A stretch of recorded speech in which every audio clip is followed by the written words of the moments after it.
After generating about £1.5 million in cash collected and now leading a team of 70 sales reps who are consistently doing about 15 to 20k commission a month at Smile White, I know exactly what it takes to go from a complete beginner to an elite salesperson. And right now in this video, I'm going to share the simple framework and the simple blueprint that you need to use if you want to be an elite closer. Most beginners completely sabotage themselves because they treat sales like performance. They memorize scripts they don't even understand and rely on pressure instead of psychology. And that's exactly why they stay on low income and inconsistent results. The approach I'm going to show you is the exact same approach and frameworks I use to lead my sales team that do 7 figures a week at Smile White. So in this video, I'm going to break down the foundation behind high ticket sales that reliably produce elite closers making 15 to 20k a month. This includes the qualification method that allows you to disqualify time wasters within 60 seconds, the soft close sequence that converts people without you having to pressure sell them, and the inner game psychology that separates the 2k a month closers and the 20k a month closers. And by the end of this video, you'll know how to operate like a high ticket closer who's respected, trusted, and of course, paid accordingly. And that's even if you're starting with zero experience. So let's get into it. The first mistake that I see beginners make is they want to help everyone. They're so kind, they're so nice, they don't understand what a window shopper is and what a time waster is. They do soon find out, but often it's too late, because they waste hours chasing leads who will never buy. And you might think, oh, the more people that I speak to, the more chance I'll get of converting. The more shit that I throw at the wall, the more that'll stick. Now that actually has a reverse effect, because all that happens is you just drain your energy. And energy is so important with sales because customers can feel your energy. If you've got good vibes, if you've got good energy, if you're excited to speak to them, you're more likely to convert. But if you spoke to 10 time wasters before speaking to one serious person, you're going to be burnt out, you're going to have a lack of energy. And on that call, you'll probably in your mind think, oh, it's just another time waster, because you're in that rut of speaking to loads of people that are just window shopping. But because your mindset is so fatigued from all that rejection, you treat them like a time waster too.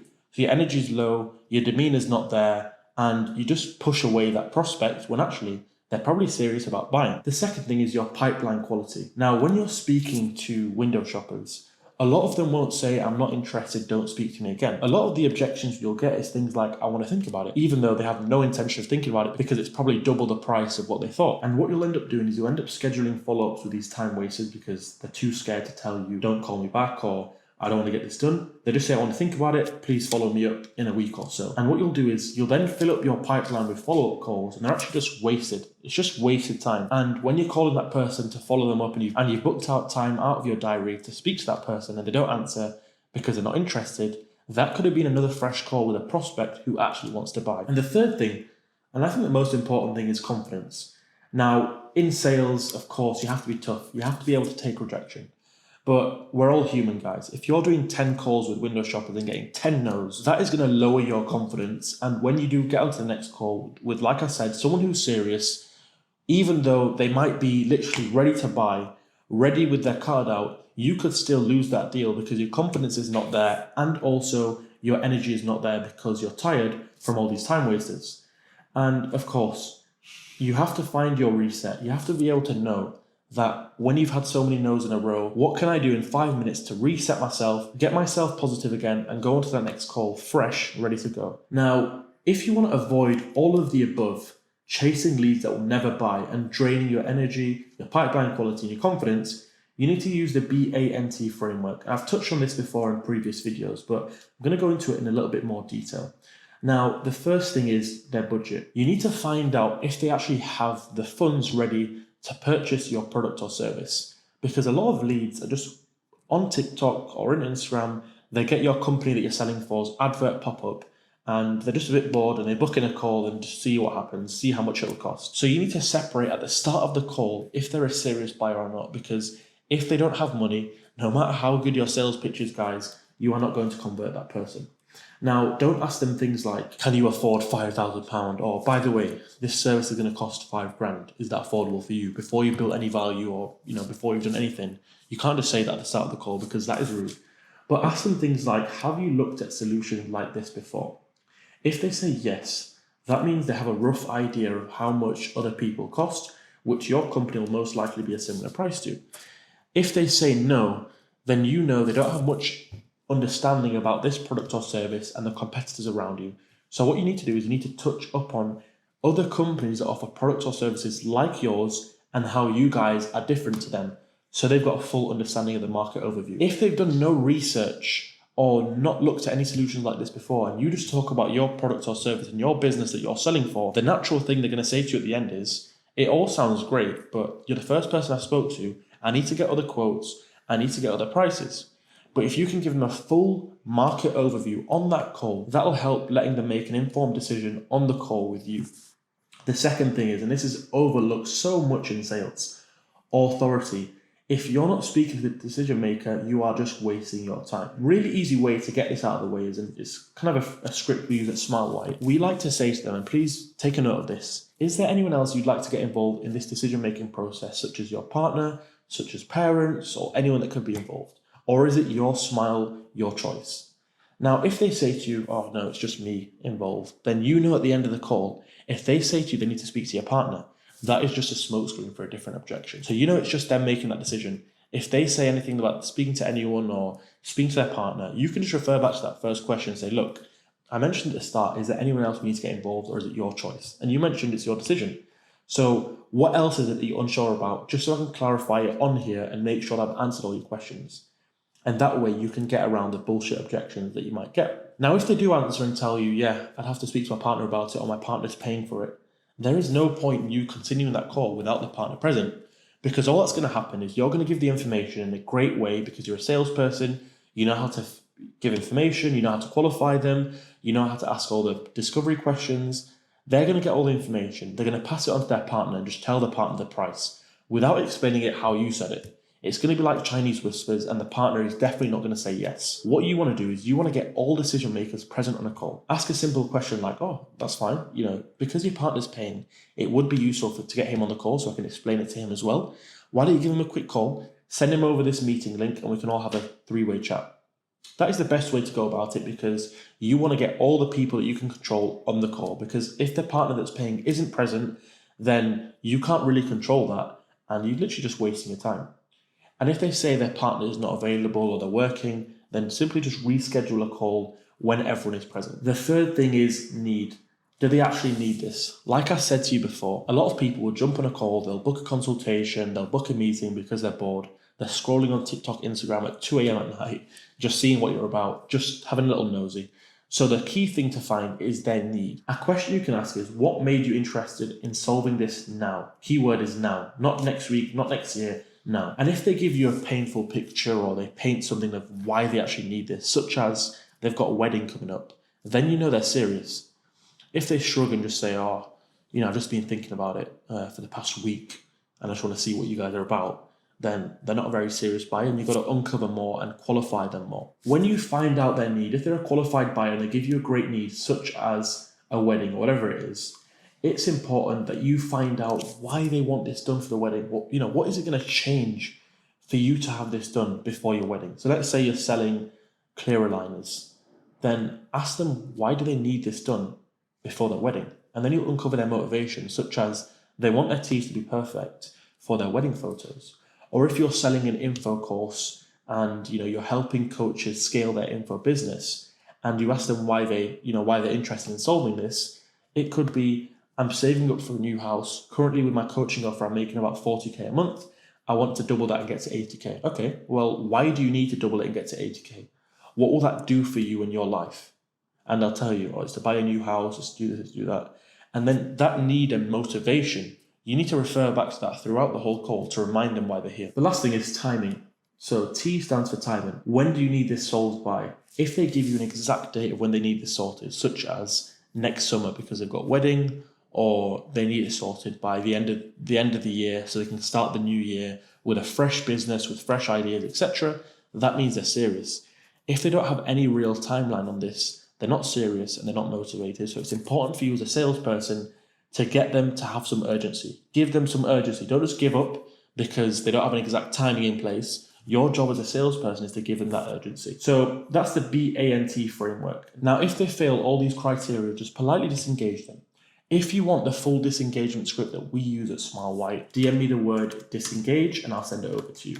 Now, when you can understand as a salesperson who's a window shopper, who's wasting your time, and you can politely disengage, like we spoke about above, this protects your energy. It prevents discouragement. which means it prevents you losing your confidence. Because if someone's a time waster with no interest of buying, that doesn't reflect on your skills as a salesperson. Of course, if someone's midway there and they're kind of like a 5 out of 10, it's your job as a salesperson to warm them up and get to a 10. And also it keeps your pipeline full of qualified buyers. When you start getting rid of time wasters, your follow-up pipeline might look smaller, but would you rather 10 follow-ups booked in with 8 answering and 6 going ahead, or 20 follow-ups booked in with 4 answering and 1 going ahead? You'd rather 10, right?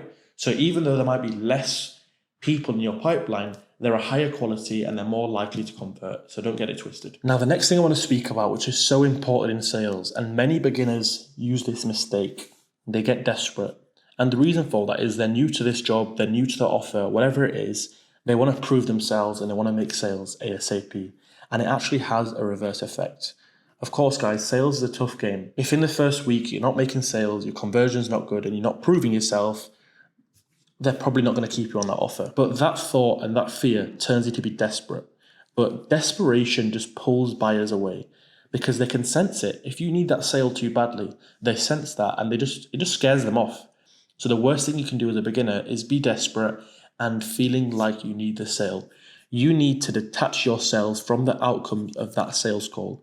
And actually, in result, that increases the outcome. I know it might sound a bit weird, but if you feel like you don't need the sale and you detach from that outcome, in result, that'll make you sound less desperate, less needy, and it'll increase your chances of converting that sale. Now, as you can see here, confidence is so important in sales and also building a personal brand.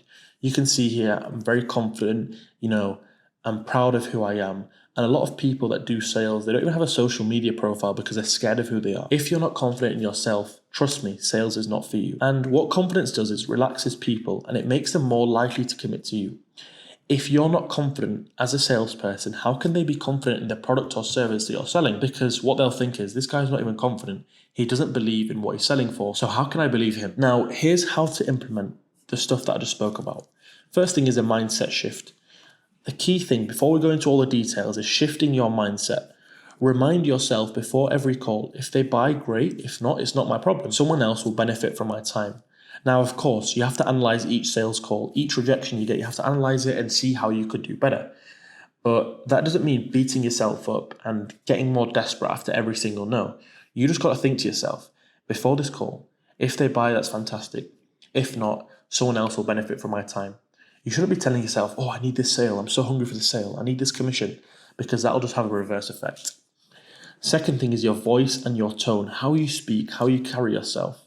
Speak calmly, pause intentionally, and ask questions with a genuine tone.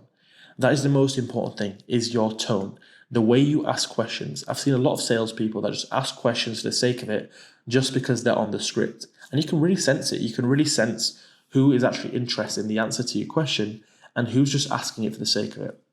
Now, I like to talk about the curious tone, asking questions with a curious tone. I'll give you 2 examples. The first question, so what made you think about getting started in this? Or the second question is, so tell me, Jason, when do you need to get this solved by? You can see the difference. In the second question, I tilted my head a little bit and my tone was very curious. It showed that I actually wanted to know the answer. The first question that I asked and the first way I asked it, it was just like I was asking it just to tick off a box on my script that I've managed to ask that question. Avoid rushing to the pitch. A lot of salespeople, they just want to rush straight into the call, rush straight into the sales pitch. They don't spend enough time building rapport. They don't spend enough time in the discovery phase asking them questions, and they just rush straight to the pitch. Now, a practical tip, I know it might sound a bit, blasé and gay, but you need to track your emotions and practice a pre-call routine. Take deep breaths before the call, visualize a successful conversation, and remember, don't attach your self-worth to the outcome. Now, it's like manifestation. If you can manifest a sale before that call, it'll improve your chances because you'll believe in yourself. But remember, don't attach your self-worth to the outcome. Don't feel like you're not good enough if you don't get that sale. Now, if you do all of the above, prospects feel safe. If they feel safe, they'll make a decision. If they don't feel safe in you because you seem desperate, you don't seem confident, how can they feel safe in the product or service you're selling? Also, decisions are made with clarity, which is so important, because if they make decisions with clarity, they're less likely to ask for a refund or request a chargeback. And of course, your close rate increases, which means you make more money. Sorry for these awful pound signs, but you know what I mean. more money, let's go. Now, one of the most important things in high ticket sales is your personality. That is your unfair advantage because high ticket buyers invest in people, not script. If you try to sound like someone else, it just destroys the trust. But being authentic, being yourself, that creates rapport. What I mean by that is a lot of people in sales, they just have a script that they follow word for word. They don't have any personality. But you have to speak to a prospect just how you speak to your friends on a Friday night when you're going for drinks at the pub or at the bar or wherever it is. But when you're with your friends, you're very casual, you're very confident, you're very charismatic, you're very funny. But when you speak to a prospect, you turn serious all of a sudden. They don't want to feel like this is a business meeting. They want to feel like this is a conversation with a friend. Because remember, people buy from people. Of course, keep it professional. Don't be swearing on the call, but you get what I mean. Act like you're speaking to a friend. Now, when you show your personality, it leverages your uniqueness. Now, they're used to speaking to loads of salespeople with the same sales conversations. If you can show that you're different, it makes you seem unique and it makes them more likely to buy from you. Use your age, your accent, your humor, or your background. Use all of them as conversation starters. Don't hide from them. Don't shy away from giving away your personal details because these can all be used to start off a conversation. It also has a sense of pattern interrupt because most salespeople out there, they're quite rigid, they're quite corporate. But if you've got a natural tone and you're speaking to that prospect like they're your friend, that'll stand out. And also it makes you relatable. Share small personal anecdotes naturally, such as sports, hobbies, challenges, so the prospect connects with a human behind the call. Remember, faster trust building leads to higher engagement and stronger emotional connection, which leads to more money, and that is key in high ticket sales. The next thing that all salespeople should be doing is recording and reviewing everything, because beginners overestimate what they know. But when you watch yourself back, you will notice so many mistakes. I wouldn't even call them mistakes, I just see them as areas for growth, and that will accelerate your learning. So make sure you always record your calls and listen back to them, because as a beginner, you feel like you've cracked it, and then when you watch your call back, you see there's so many things you can improve on. Trust me, it's happened to me. I feel like I've had a good call. The prospect says no, they object, whatever it is, it's a no sale. I listen back to the call and I realize I didn't do well on that call. There's so many things I can improve on. So record every call in Zoom or Google Meets, whatever it is, and watch at least one call per day. And identify moments you talk too much, questions you didn't ask, questions where the report broke out, so such as like really boring questions where it's just a yes or no answer. You never really want that in sales. You always want open-ended questions and objections missed or poorly handled. Make a small adjustment and test it next call. Repeat that consistently and you will be a sales killer, trust me. In sales, you can't take rejection personally. Rejection is just paid training. Every single no you get is data about what works and what doesn't. Beginners take it too personally, but the top closers I have, they see it as fuel. Every time they get rejected, they'll look back at the call, they'll find out why they got rejected, they find out the objection, and they'll know where they could have done better throughout the call, and they'll take that rejection as data. As a salesperson, if you're getting a lot of it's too expensive objections, in that data you know that in your sales script, you must not be creating enough value. So then you know for the next call, you need to build more value, emphasize what's included in the package, and you'll get less of those objections because if a prospect's perceived value is higher than the price, they're going to buy. But if they feel like the price is higher than the perceived value, they're not going to buy from you. You need to track objections. Note why a prospect said no. Was it price, timing, trust, or misunderstanding? Make data-driven improvements because you need to analyze patterns weekly and adjust your pitch, questions, or approach. And you need to change your mindset. Reframe every rejection as this is a learning moment. I now know how to improve next time. Absorbing rejection without ego builds resilience, which is so important in sales. If you're not resilient in sales and take every rejection as a personal insult to you, you'll get nowhere. Now, my sales reps who do this consistently outperform those who rely on just talent or charm, because that can only get you so far. This point is so important. The money is in the follow-ups. Most beginners give up after 1 or 2 attempts, but most high-ticket sales close after the 5th touch point. Remember, if you're in high-ticket sales, you're likely selling products or services for £3,000, £4,000, £5,000. Anyone in their logical state of mind probably won't be making a decision on the call. Of course, we want them to make a decision on the call, but a lot of people will say, I need to think about it because it's a big decision. And if you're just following them up once or twice, or even worse, not following them up at all, you're leaving loads of money on the table. Now, I teach the omni-channel approach. Most salespeople, they just call once or twice, send a text, and that's it. You need to rotate between different channels of communication to keep the prospect entertained. You need to rotate between different channels of communication, such as text, voice note, WhatsApp video, LinkedIn DM, whatever it is, but never use the same channel consecutively. You always need to provide value in your follow-ups. Provide something new, a new insight, a testimonial from a client, an update, or a small win from a recent client that is relatable to them. This keeps you on their radar, it builds trust, and ensures you capture the majority of deals that happen later in the process. But remember guys, in your follow-ups, never come across too needy. Never seem like you need the sale, and never say things like just checking in, because that is just every single other salesperson. Now, I'm going to wrap up this video by speaking about consistency and how important it is, and how I believe that from running my sales team, I found out that consistency beats talent, because a great week doesn't matter if you vanish the next. Momentum will compound over months, not days. Sales is not a get-rich-quick scheme. It's not like you work hard for a month, make loads of commission, then you can retire. You have to be consistent, always getting better and consistently closing high-ticket deals. That's when you'll make a success out of yourself. Now, here's some daily non-negotiables that my team at Smile White have. 15 minutes of role play every single day, because if you practice what you learn, it'll become like second nature. A lot of people, let's use the gym as an example. They'll watch their favorite bodybuilder, they'll watch their exercises, they'll watch their sets and reps and how they work out. But if you don't go to the gym yourself, you're not going to get big. And I'll relate that to a salesperson.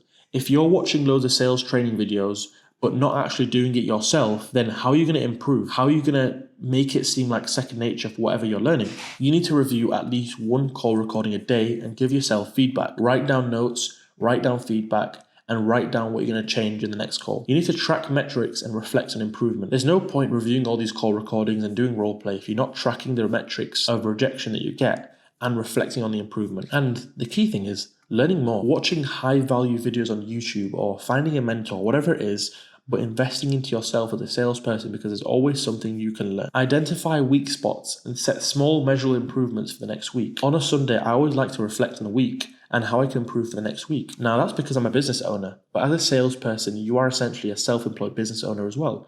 So on a Sunday, rather than having a Sunday roast and chilling out and watching Netflix, you should spend an hour reflecting on the week and how you can get better. Work on your mindset. Think long term, because success in high ticket sales is cumulative. Small daily actions build skill and result. And also, the most important thing, discipline, because discipline produces sustainable income, confidence, and mastery, which is far beyond raw talent. Now, everything you've learned there, guys, in that video is what has taken Smile White to where it is now. My sales team have generated over £80 million revenue so far this year, and for themselves as individuals, their average commission they earn a month is about £15,000. I've also got many high-ticket closers on my network that are working on offers for coaches, for people in the info space, and they're making a similar amount of money from literally video calls on their laptop from wherever they want to be. But here's the truth, guys. Knowledge alone won't get you there. You need to have a mentor, someone there to guide you, someone to teach you the mistakes that they made as a beginner, so you don't need to. Now, my DMs are open for anyone who wants any advice, any help. Like I mentioned, I'll send over the full frameworks and the full Miro boards. Just DM me the word blueprint and I'll send it all over. So if you really want to hit those 5-figure months from sales, or if you're not in sales already but you like the sound of it, don't wait another day. Don't be lazy. Don't let another day tick where you're just doing the same 9-to-5 job, scraping by, living paycheck to paycheck. Get serious about it. Drop me a message, DM me closer, and we'll go from there. Peace out, people.